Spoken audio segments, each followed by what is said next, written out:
Hey guys, let's continue. Looking at groundwater supplies. When we talked about the water cycle and we talked about the different reservoirs for fresh water, it turns out groundwater is absolutely essential and vital for sustaining life on Earth. And it's something we don't see and perhaps out of sight, out of mind. However, it's not to be taken for granted. It turns out that there's probably 100 times more water beneath our feet than what we would see at the surface with streams, lakes, rivers, and ponds. So this is a huge supply. So what happens is, as precipitation falls on land, if the surface is permeable, that water will percolate and move down through the soil. And it collects, in these geologic features that we call aquifers. And aquifers are underground caverns and porous layers of sand, gravel, or rock in which groundwater is stored. So it's helpful to think of these aquifers as sort of like massive sponges, where there's pore spaces, cracks, fissures, in which the water can collect. It's not necessarily like rivers beneath our feet. Although there are some examples in which water can move much like a river does, generally it's much slower. And groundwater does move, and it moves from high elevation to low elevation, and from high pressure to low pressure, but very slowly typically. And what that means is the rate of recharge is going to be pretty slow because that water takes a long time for it to collect and accumulate and move over a great distance. So if we sort of try to figure out how these aquifers form, we can look at this phenomenon that we call karst topography. So, like I said, most of the aquifers themselves are like elongated sponges where the water fills in the voids of pore spaces of soil particles. But sometimes there are actual caverns that form in which the water can move through much like a river does. So, these underground caverns are actually formed through a chemical weathering process, through what we call carbonation. If you guys recall back earlier this year when we looked at different minerals, calcite bubbled and reacted with weak acids. And we know calcite is a mineral commonly found in limestone rock. All right, so what happens? That precipitation falls. Oftentimes, that rain is already slightly acidic because carbon dioxide reacts with the water to form carbonic acid. And so when that water then seeps through the soil and then moves through cracks and fissures in the rock, it actually starts to dissolve the calcite in the limestone. And as it does so, it hollows it out. Take a look at this animation. I think it does a nice job of showing exactly what happens. So here we have a landscape. It's raining. This is limestone bedrock. Notice the hydrology of the region is such that the water is creating surface waters through rivers. The water is percolating down through the cracks and filling some voids.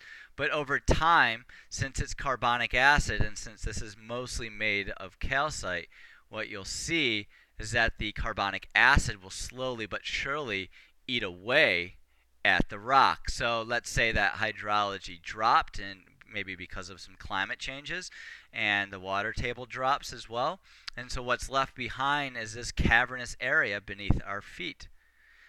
So what you also see, guys, and if some of you guys have gone spelunking or have gone in some caves before, is you see these little stalactites and stalagmites. These are basically like roxicles, right? Like an icicle, but the water has calcite deposits. So as it sort of trickles from the ceiling of the cave, it eventually solidifies to form these really interesting rock formations. And so that's how these larger cavernous aquifers actually form. So what's concerning though, and oftentimes we may see this on the news because it seems like the earth is just opening up and swallowing people, is that the earth can actually subside, right? Remember these aquifers, they're filled with water. Well, let's say the water does drop, or perhaps humans have withdrawn a lot of that water from those caverns. Well, it's sort of analogous if you want to think of it like eating an Oreo cookie. Oh, I love those Oreo cookies, but if you remove the frosting inside the cookie, well, then all of a sudden the cookie collapses. And that's exactly what happens, and this creates what we call a karst topography where sinkholes are formed. And here's a classic example. This is found in Mexico, and actually you're going to see a lot of these in tropical areas with limestone because we know chemical weathering actually increases in warm, moist climates, right? Those warmer temperatures serve as sort of a catalyst to speed those chemical reactions. So here we had a cavern that was probably filled with groundwater, and then maybe that groundwater was removed, and so the roof of that cavern collapsed. And while this is a beautiful area, and obviously it looks like it's being used as a national park, this isn't a good thing in terms of, construction and building one's homes or driving over these things because they can end in catastrophe. And so if you don't have an understanding of the geology and its relation to the hydrology of an area, your car might get swallowed up one day by one of these. Or worse yet, you don't want to build your home on an area that is subject to karst topography and massive sinkholes. And as you guys have seen in the news, there's been some massive ones that have been occurring in Florida because that area is underlined by limestone rock, and there's been a lot of use of those groundwater resources because of human consumption and irrigation, and it creates for some unstable conditions. So let's continue. Let's look at sort of the anatomy here of groundwater. And we have three terms that we need to get to know. We have what we call the zone of aeration, the water table, and the zone of saturation. Okay, so here is a cross section. The top part is what we would call the zone of aeration. So the water will fall on the land, and if there's vegetation, it helps to absorb that moisture. The water will percolate down, all the way down, until it starts to accumulate. Now, the area that is not saturated, in other words, there's air spaces between the particles, you can see those voids there, so it's not supersaturated, is called the zone of aeration.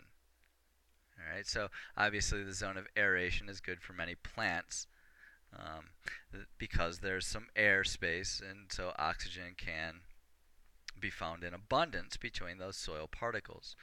Now, that water, though, eventually will accumulate until you get to the zone of saturation. So notice here between the soil particles, there are no air spaces between them. Rather, the pore spaces are completely filled with water. So this is known as the zone of saturation. The boundary line, the interface between the zone of aeration and the zone of saturation is what we call the water table. And this water table is constantly in flux. It's dynamic. So let's say precipitation exceeds evaporation. Well, then that water table will, in fact, rise. And it can rise steadily. Sometimes that water table, if rainfall exceeds evaporation for a long time period, that water table will continue to rise until that water table gets to the surface. Well, that creates standing bodies of water. That's what creates wetlands. That's what creates rivers. Whenever you see standing water at Earth's surface, it means the water table is at Earth's surface. So this is all saturated. Now, during periods of drought, or when humans withdraw a lot of groundwater, and when evaporation exceeds precipitation, the water table will drop. So this table itself is subject to change depending on climatic conditions and human activities. So let's take a look at sort of the larger features that we typically find, the larger geology and structural components of aquifers. And I think it's helpful to look at these in terms of diagrams, so let's get these down in your notes. And we have two types of aquifers. We have unconfined, so that's an aquifer whose upper surface coincides with the water table. And then we have a confined aquifer. And a confined aquifer is an aquifer bounded by impermeable rock layers. And this is sometimes referred to as an artesian aquifer. Okay, so let's take a look at these. You'll find this in your textbook. You have this diagram in your notes. I'm actually not going to use this diagram. This is the one from your textbook. So let's break them down and see the difference between what an unconfined and a confined aquifer is. Alright, so here we have precipitation falling at Earth's surface. And when that water moves down through the soil, it will eventually accumulate in the zone of saturation. And so this is the zone of saturation. You can see there's no pore space between the particles. Here is the water table. So this is the boundary or the interface that separates the zone of saturation with the zone of aeration right here. So we call this an unconfined aquifer. Notice how it sits on an impermeable layer. So this layer of rock does not allow water to penetrate. And for that reason, the unconfined aquifer can accumulate, and that's what builds that zone of saturation.